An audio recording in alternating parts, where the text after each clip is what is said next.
পলাতক ও ক্ষমতাচ্যুত প্রধানমন্ত্রী শেখ হাসিনাকে মানবতাবিরোধী অপরাধে দোষী সাব্যস্ত করে মৃত্যুদণ্ড দিয়েছেন আন্তর্জাতিক অপরাধ ট্রাইব্যুনাল। বাংলাদেশ সরকার এই রায় কার্যকর করতে চাইলেও তার বর্তমান আশ্রয়স্থল ভারত তাকে প্রত্যর্পণের ক্ষেত্রে প্রধান বাধা হয়ে দাঁড়িয়েছে। 2024 সালের আগস্টে ছাত্র জনতার বিক্ষোভের মুখে ভারতে পালিয়ে যান সাবেক এই প্রধানমন্ত্রী। তাকে বিচারের মুখোমুখি করার জন্য প্রত্যর্পণের দাবি জানাচ্ছে ঢাকা। তবে সাবেক এই ঘনিষ্ঠ মিত্রের পক্ষে ভারতে অবস্থান এক তীব্র কূটনৈতিক অচলাবস্থা তৈরি করেছে। বাংলাদেশের রাষ্ট্রবিজ্ঞানী মুবাশ্বর হাসান বলেন, জনগণের ক্রোধ থেকে বাঁচতে তাকে দেশ ছেড়ে পালাতে হয়েছিল। তার ভারতে লুকিয়ে থাকা ও মৃত্যুদণ্ড দেওয়া এটি বেশ অসাধারণ গল্প।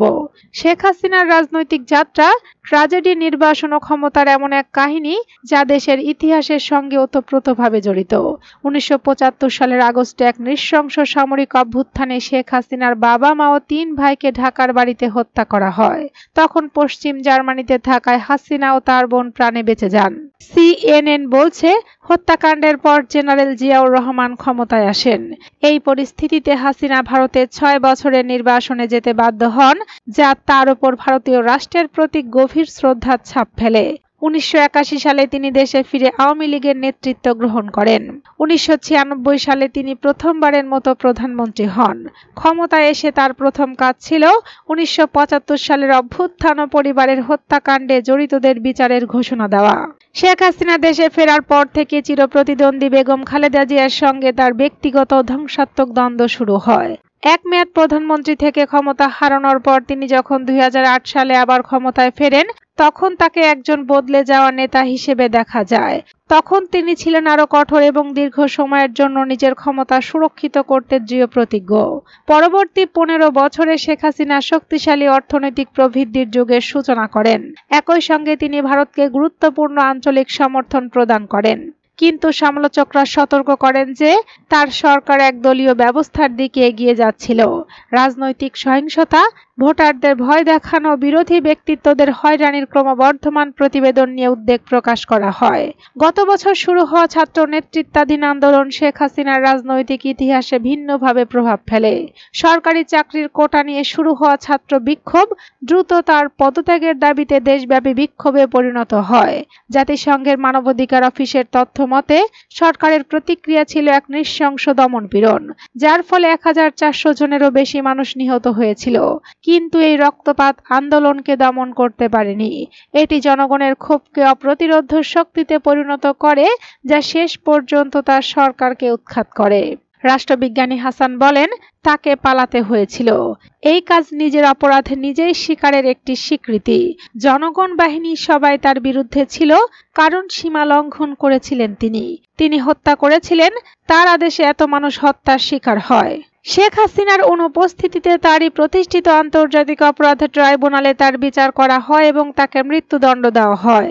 তার বিরুদ্ধে প্রধান অভিযোগ ছিল বিক্ষোভকারীদের হত্যায় উস্কানি দেওয়া, ফাঁসির আদেশ দেওয়া এবং দমন-পীড়নের জন্য মারাত্মক অস্ত্র, ড্রোন ও হেলিকপ্টার ব্যবহারের নির্দেশ দেওয়া।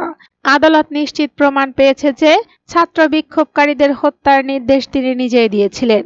যদিও ভারতের মৃত্যুদণ্ড কার্যকর করার আইন আছে, তবুও দেশটি এই রায়টির বিষয়ে নিরপেক্ষ অবস্থান নিয়েছে এবং সব পক্ষের সঙ্গে গঠনমূলকভাবে জড়িত থাকার প্রতিশ্রুতি দিয়েছে। এদিকে হাসিনার পরিবার নয়াদিল্লিকে আশ্রয় দেওয়ায় প্রশংসা করেছে। সংকটের সময়ে ভারত মূলত আমার মায়ের জীবন বাঁচিয়েছে। বাংলাদেশে কর্মরত ভারতীয় কূটনীতিক অনিল ত্রিগুণায়ত মনে করেন, নয়াদিল্লি সম্ভবত শেখ হাসিনাকে জেল বা মৃত্যুদণ্ডের মুখোমুখি করার জন্য দেশে ফেরত পাঠাবে না।